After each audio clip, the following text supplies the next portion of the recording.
All right, I've just come from washing my hands. My name is Preston. I'm a student at Maryville University conducting a cardiac, thoracic, lung, peripheral vascular examination on Jocelyn, a 32-year-old female. Can you give your name and date of birth? Jocelyn Benninger, August 9th, 1993. And provide privacy in a comfortable environment. I'm going to have you read the release statement while I do a scan of the room, please. I, Jocelyn Benninger, voluntarily give Maryville University permission to record my image and or voice and grant Maryville University all rights to use this recording in any medium for educational or other purposes that support the mission of the university.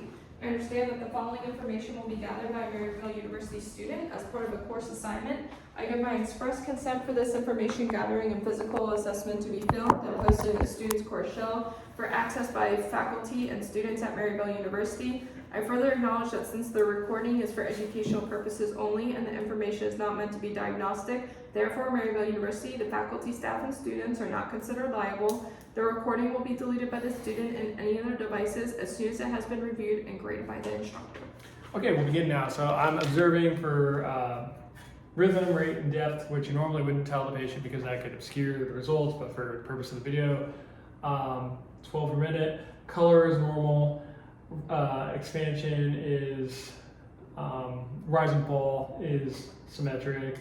No cyanosis of the lips or the extremities. No accessory muscle use, no retractions.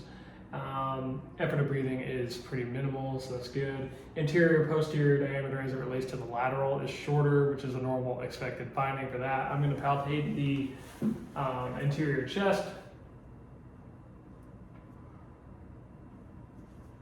Any tenderness? No. Okay, we're going to check tactile firmness on the front side, so just say 99 wherever I press. 99, 99, 99, 99, 99. Symmetrical vibrations on both sides, which is an expected finding. Let me have you turn around here and we'll palpate first.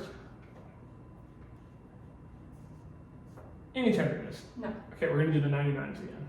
99, 99, 99, 99, 99. Okay, next we're going to check thoracic expansion, so I'm going to place my thumbs at the level of the 10th rib. Take a deep breath.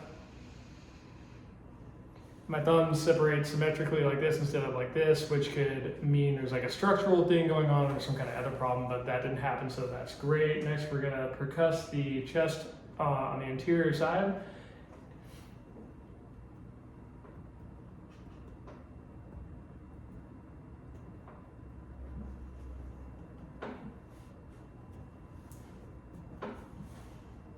Yeah, sit next to it.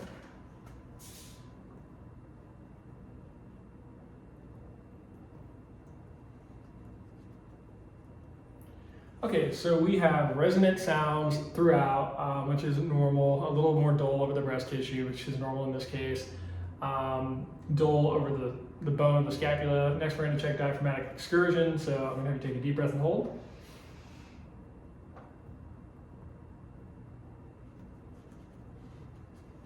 Okay, breathe normally. And exhale and hold.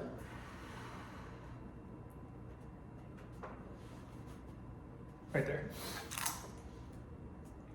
Okay, and then breathe and hold, or sorry, breathe in and hold.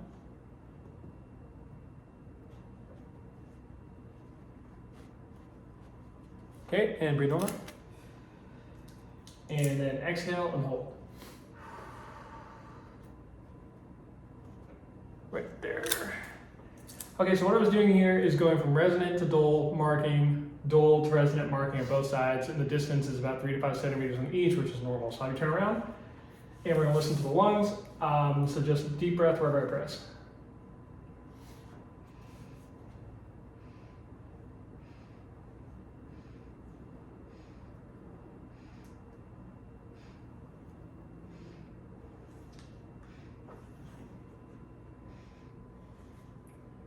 Okay, sit back side.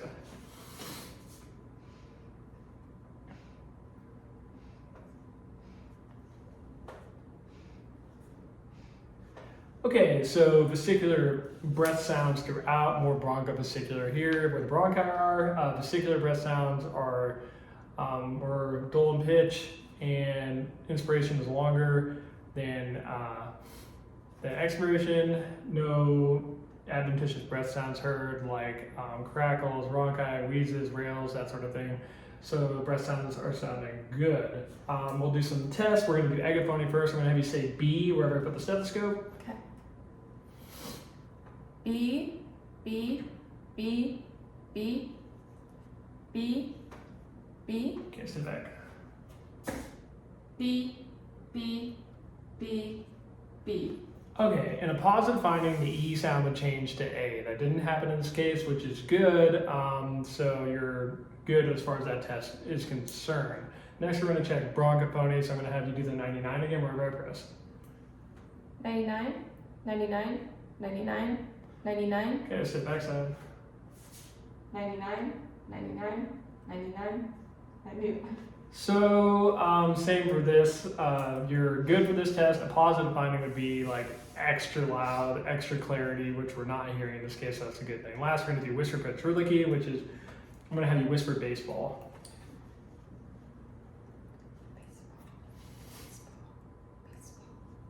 Okay, next up.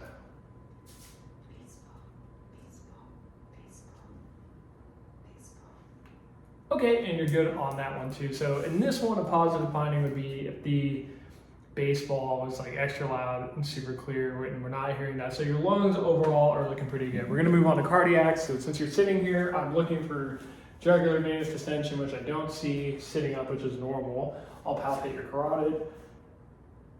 +2, no thrills. +2, no thrills. We'll listen for any bruits with the bell of the stethoscope.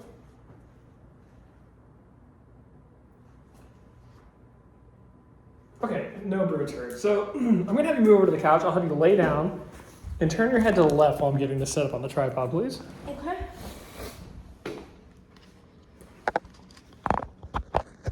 All right. So what I'm looking for here is any jugular venous distension, which in this case I don't see. Let's try the other side. And I don't see it over here. Sometimes if you do see it, which it can be normal, you would just measure it with the angle of Louis and try to see if the pressure is elevated. Next, since you're sitting here, I'm going to palpate the interior chest, starting with the apex here.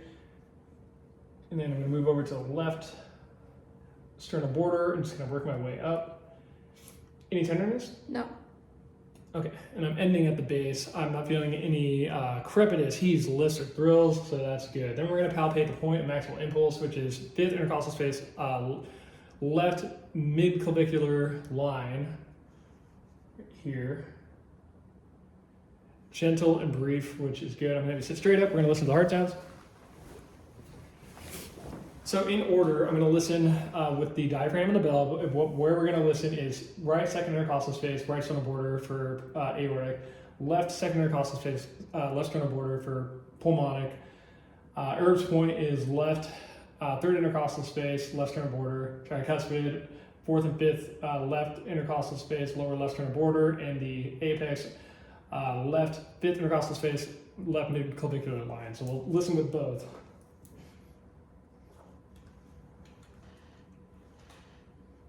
Aortic, pulmonic, Erb's point, tricuspid,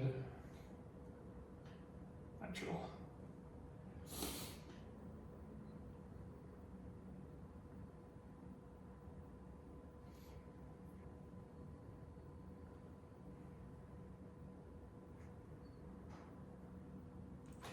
Okay, S1 and S2 is heard in all spaces. S1 is louder at the apex, S2 is louder at the base. I'm not hearing any extra sounds, nothing that's indicating a murmur, no snaps or clicks. And if you did hear one, you could characterize that with like pitch, duration, intensity, location, that kind of thing. Next, what we're gonna have to do is line your left side. Excuse my allergies, they're going crazy.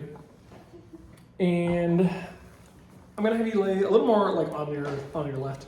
And we're checking for mitral stenosis. So I'm going back to the apex.